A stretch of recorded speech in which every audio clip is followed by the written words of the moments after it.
Water. My family drinks it. We cook with it. We shower with it. We give it to our pets. We even play in it. But sometimes I take our home water for granted. That's because we use a private well. It's, well, easy to forget about. Contact Deschutes County Environmental Health to learn how to take the worry out of your well water. Deschutes County is an amazing place to live, Ease of access, work, and play. Great place to raise a family. I love the weather and the high desert. At Deschutes County, we provide excellent service. We're here to help you. Deschutes County is the heart of Oregon. Everyone wants to be here. The Inside Deschutes County podcast, still going strong. This is episode 31. We thank you so much for listening. I'm Eric Breon. Well, we hope you're staying cool as we record this episode. We're in the middle of a heat wave. Just a friendly reminder for you, Public Health has lots of good information on ways you can beat the heat. You can go to the Emergency Preparedness Extreme Weather Operations page. Lots of good information there. Just go to deschutes.org/extreme weather. But on this episode, we're going to talk a little environmental health. Summer is a great time to get caught up with Environmental Health Supervisor Eric Mone. Eric, so glad you stopped by our little recording studio here. Well, thanks for inviting me here. This is a wonderful opportunity. Thank you, Eric. It's been a while since I've talked to you. Yeah, it's been a long time since you worked over at the health department with us. It's great to see you again. Good to see you. In fact, I think the last time we may have connected, you were crushing me in fantasy football. Yeah, I do that to a lot of people. Thank you for that. Yeah, it's been a pleasure. I hope to do it again soon. It's coming up. It's coming up. Football season around the corner. You're a big Seahawks fan. Yes, I am a big Seahawks fan, and I've got my fantasy football magazine in my car, and I try to check it out. You've already as much got as one. I can. You've already picked one up. Oh yeah, that, and I heard there's some websites that might have some good football information as well. Well, in my defense, I made the playoffs. Yes. I don't know if you did. I don't recall. You just forget. That happens. That happens. I wanted to let somebody else have a chance last year. Okay. Well, we'll see what happens. It'll be fun. It's fun. It's a lot of health department, health services people in that league. It's a lot of fun. Keeps things interesting. Yeah, I think it's a healthy escape. Well, I could talk sports forever. Me too. We're going to talk a little bit about environmental health, but I learned when you walked in the door, you told me that you do some things that I didn't know you did. Mm-hmm. Impressions? Yeah.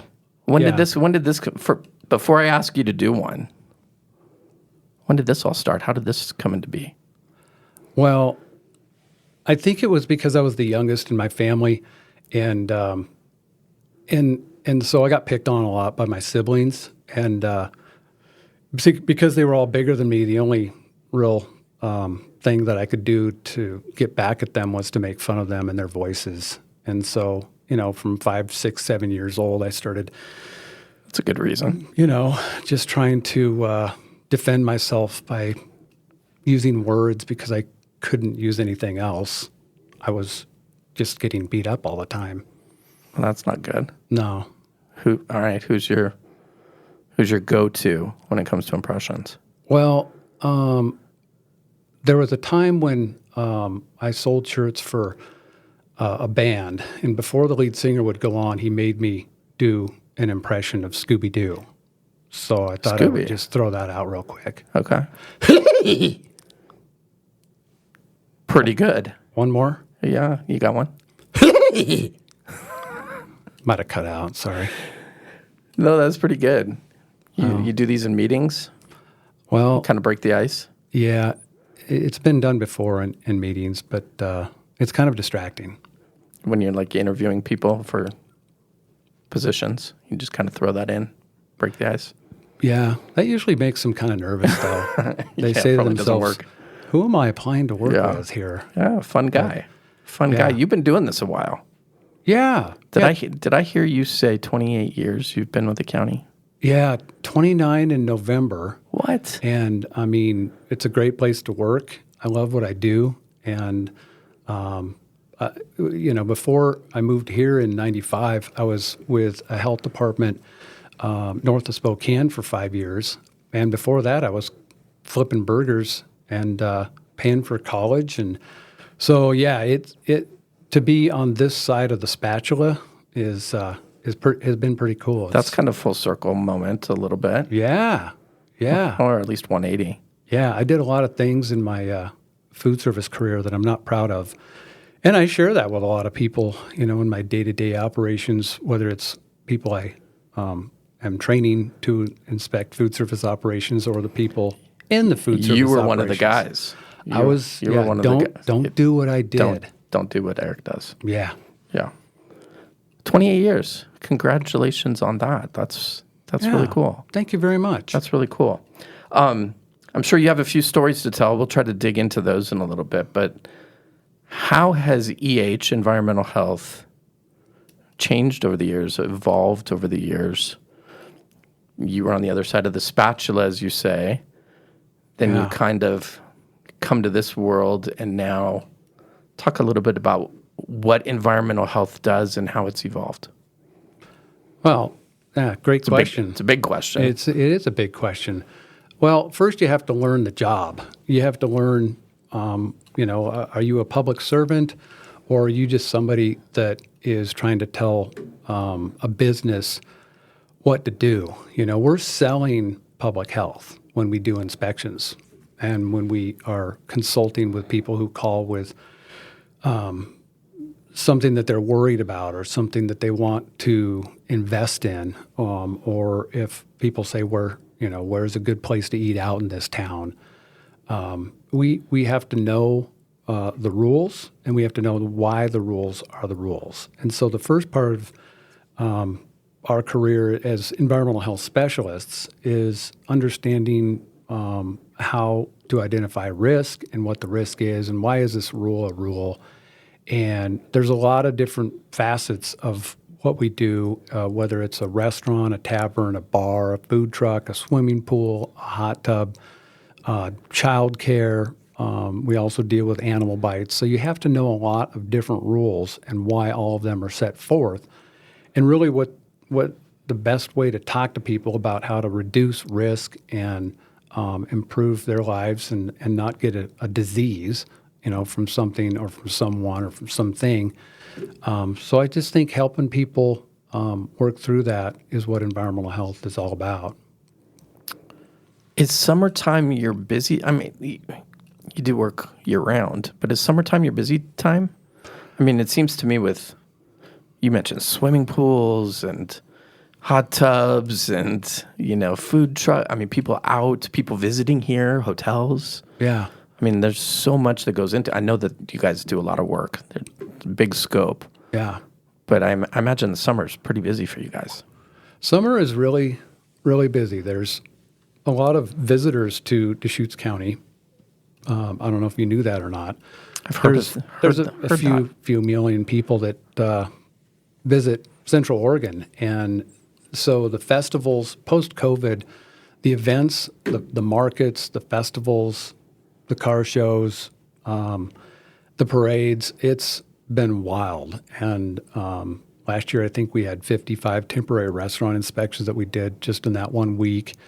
And so the pools are all open, and we have about 300 public pools and spas. Some might call them hot tubs at the resorts and the hotels and motels. And so those are getting hit pretty hard, and so we're inspecting those, and then, business as usual with the required inspections we have to do at all the other businesses. And I mean, we have 750 or more brick and mortar food service operations in the county, and Oregon Health Authority says you got to inspect them twice a year.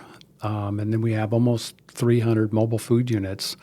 And this is the time of year when they're trying to make a good living. Oh. And, I don't blame them. Let's take advantage of all the people being out and about. And so we're just trying to help them. And that's what when we do a routine inspection, we're there to help them.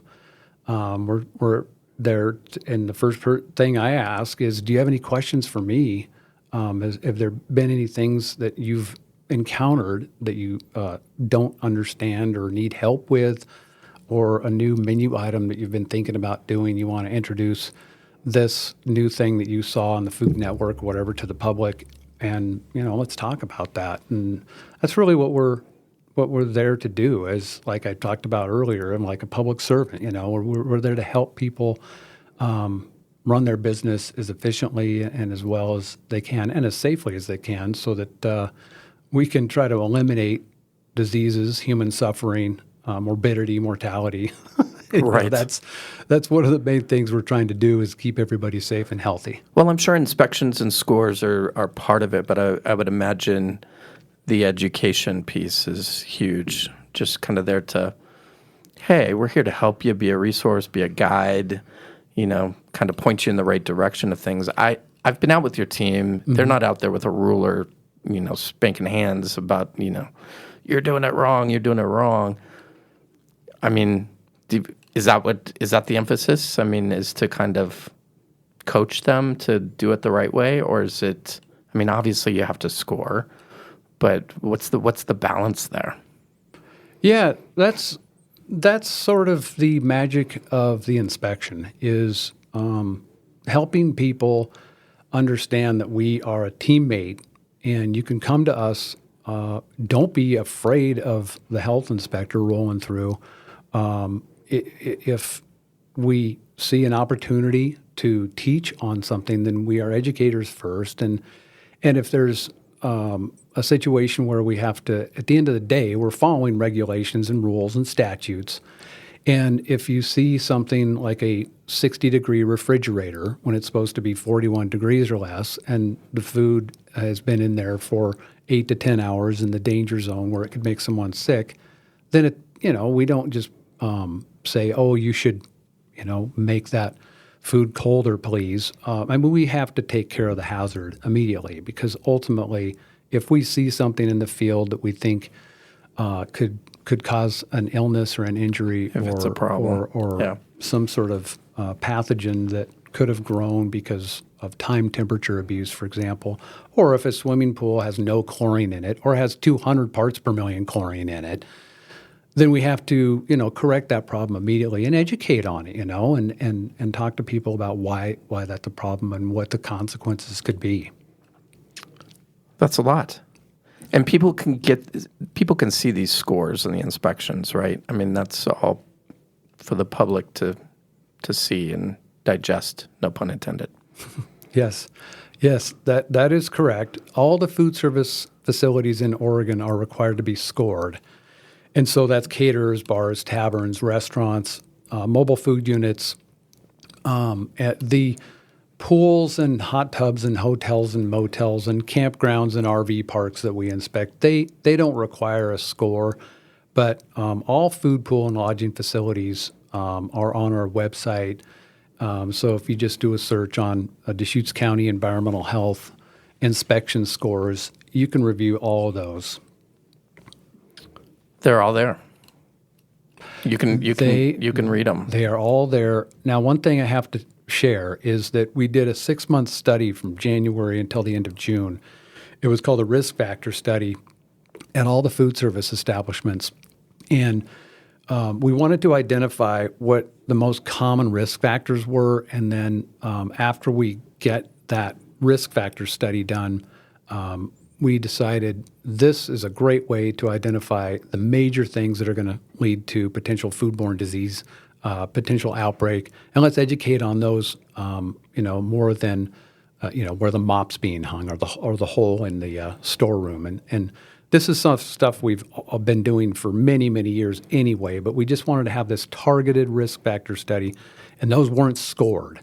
And so the first 6 months of 2024, you won't see any scores on our website for the food service establishments, but starting July 1, we started doing routine inspections again with a score.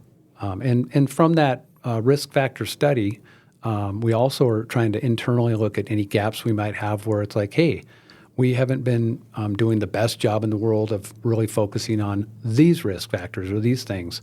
And so it's kind of a way to do a quality analysis of your internal inspection staff as well as things that we can share and that we've learned with the food service industry. Does everything get a score? I mean, because you're testing so much. I mean, obviously restaurants, food trucks, but do swimming pools get a score? Does I don't know what else. I mean, because you're testing so much stuff. How do you measure what's good and what's bad for the other things? I know you look at bed bugs at hotels. I mean, do you score how they do their laundry services? How do you keep track of that? Or is it just a matter of, hey, the chemicals aren't where they're supposed to be, fix it? Yeah. Well, the recreational water pools, hot tubs, hotels, motels, they don't receive a score.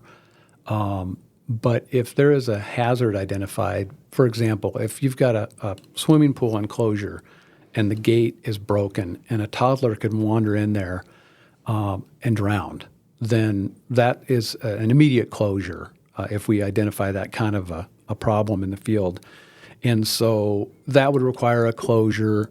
So there's no score per se, but if a hot tub is 107 degrees and the state maximum is 104 degrees, that could cause a real risk for someone using it for a prolonged period of time, and they could fall asleep or have a heart attack or have some other health problems. So there are immediate closure situations with pools and hot tubs, but there isn't a score.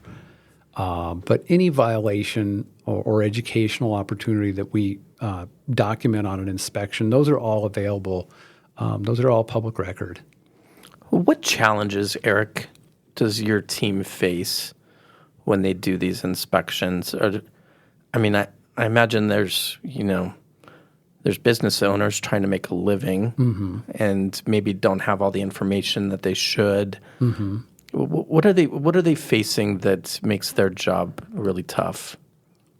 Well, a lot of times there is a disbelief that that I could make someone sick, and so I've talked with many chefs over my career who have told me I've never made anyone sick and I never will, and so that very well could be true, but we just want people to recognize that there are 3,000 deaths from people that get foodborne illness a year, and hundreds of thousands of hospitalizations, and 1 in 20 Americans are going to probably get food poisoning at some point this year.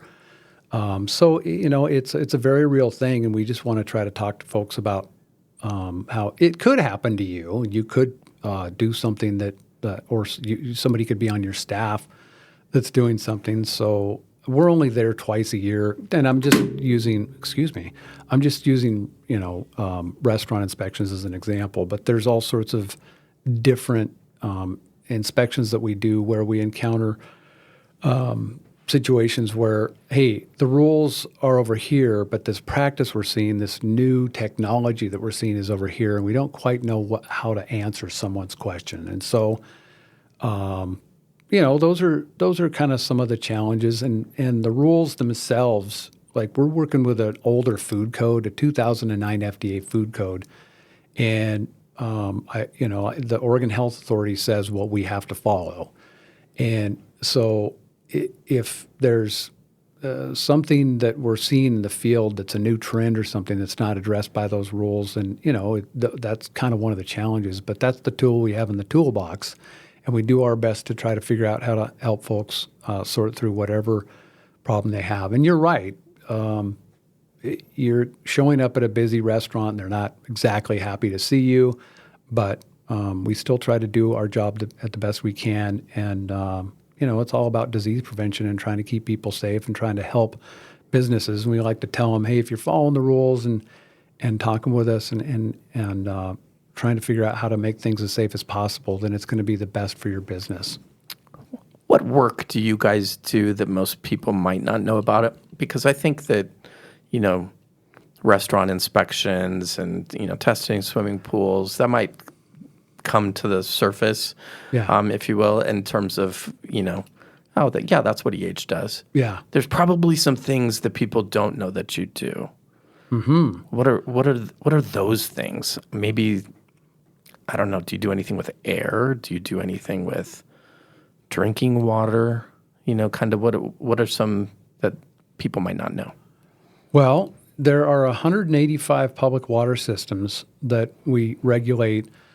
Jeff Freund on our staff does a great job of leading that program. And so making sure that they're monitoring their water quality when they're supposed to be. And again, there's Oregon Health Authority rules and regs to follow on that.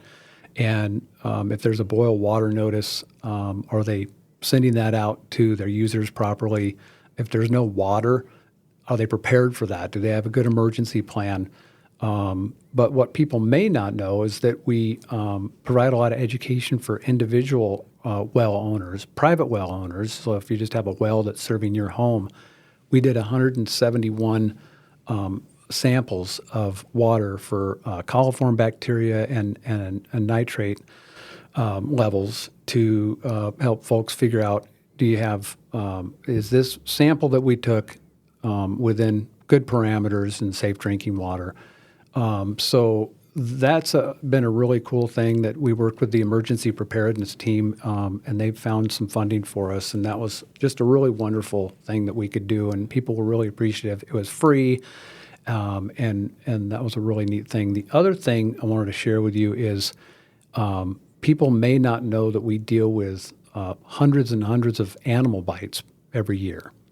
Yeah. Whether those are reported by animal control or vets or Humane Society, any animal that bites a human is supposed to be dealt with. If it's a dog, cat, or a ferret, that's supposed to be reported to us within 24 hours of the bite.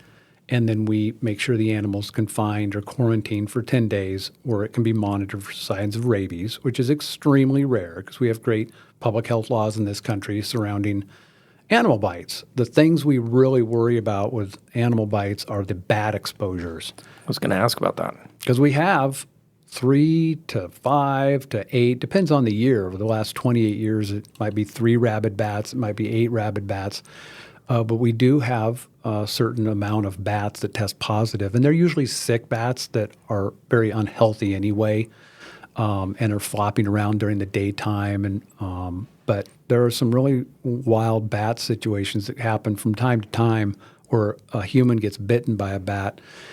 And if they have the right resources and the wherewithal and the knowledge to, hey, maybe they call their vet or the Humane Society or Animal Control or us in environmental health, we do what we can to make sure that that bat gets tested if it's available, and to try to make it. There's a lab at OSU that tests all animals that they get sent to them for rabies, and if it's rabid, then people have to get the post-exposure prophylaxis, the rabies vaccine, series of 3 shots to make sure they don't get rabies. That's one disease you do not want to get. No, don't want that one. No. For some reason, I was expecting you to break out into like a Batman impression. Do you do Batman? No, don't have that one. No, I am sorry. Batman. I'll work on it. I am Batman. Is that good? There you go. Eric, you mentioned indoor air quality, and one thing I just wanted to share was we got a grant from OSU this year, and we're providing air monitors for childcare facilities, which is really great. We're doing a lot of different work as we evolve in this discipline of environmental health to help vulnerable populations, whether it's the elderly or whether it's children. And so that's been really great outreach with about 40 to 45 child cares. So during wildfire season, they can properly assess and evaluate what the quality of air is inside their home or their center. Wow, that's great. Yeah, it's been a really great program. Biohazards like in algae and things like that in the rivers and lakes. test for that, or how does that come to you, or is that or do you just get information and then share? We are a resource for certain situations, whether it's asbestos, radon, blue-green algae, certain lead in drinking water. There's certain situations that we don't have a whole lot of regulatory authority over. That's what I was wondering about. But we want to always be a resource and try to help people. If their neighbor is burning garbage, if there's a dead animal on the road, and so we try to help folks and work with the other government agencies, whether it's the DEQ or Forest Service. If there's swimmer's itch happening at from a lake or a pond or a river, blue-green algae is a great example that you brought up. And the Forest Service does intermittent testing if they see blue-green algae on this side of the lake, and they have their resources and they can test it in their lab. And if it's at unhealthy levels, then we might get calls from the public, but then we reach out and consult with these other agencies and see that they're doing the signage properly and making sure that animals and humans are, there's proper signage to keep people out of the water if it's unsafe. So yeah, that's a blue-green algae is something that, if you may have recalled years ago, Detroit Lake, which supplies water for a lot of communities, had blue-green algae at toxic levels. And so it just, it has a lot of consequences and impacts for a community when that happens. And at that point, it's not so much the local health department that deals with it other than educating and helping people on what to do. But usually as far as authorities of what they have to do, that's usually coming from state government officials. Is that common here, that algae in Central Oregon? No, it happens from time to time. And it moves so fast across the lake. It could be in one part of the lake in the morning and then another part of the lake in the afternoon. Interesting. So, yeah, the wind shifts, the algae blooms around. But there are other situations where people will call us, paralytic shellfish poisoning was just an outbreak that happened from people harvesting mussels on the Oregon coast. And, if you're harvesting mussels at the wrong time, the Oregon Health Authority has beach monitoring and stuff like that, but, they're not everywhere at all the time. And so you can get a permit and go and harvest mussels and there was a red tide out there in the ocean and the mussels were contaminated with a poison. And so people might call and say, hey, are mussels okay? Are they in our restaurants? And we're like, no, they're not in our restaurants. They were from people privately picking them over in this part of the coast. But folks call up with a lot of questions. And like I said, we may not have all the answers, but we try to help them figure out who does know the answer instead of just saying, oh, that's not my department. We're always trying to help anybody that calls and refer them to the proper agency if it's not us. Man, you guys do a lot of work. Well, there's a lot to do. There's 200,000 people that live here and millions of visitors, and it's not like our department has grown with a lot of more inspectors, commensurate with the population growth. We have 11 environmental health specialists, otherwise known as sanitarians, health inspectors, and we get out there as much as we can and try to get all of our inspections done properly. And the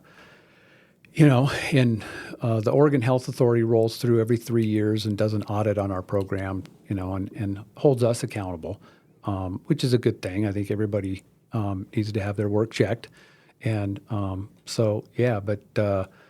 we have 11 inspectors and then 2 admin staff, and it's been a really great experience working with the county, and we have a really great team. Before I let you go, where can people go if they have questions or need to report something, or if they need to maybe apply for something? Mm-hmm.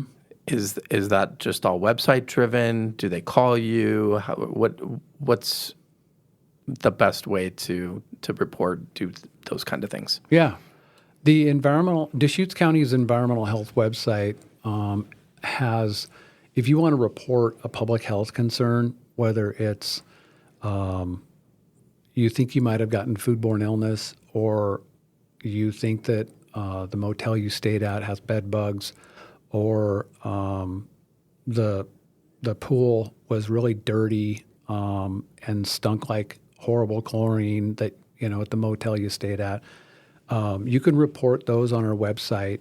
And the environmental health website also has all sorts of applications and information on everything from how do I get my food cart licensed, what's the plan review process if I want to open Eric's Cafe.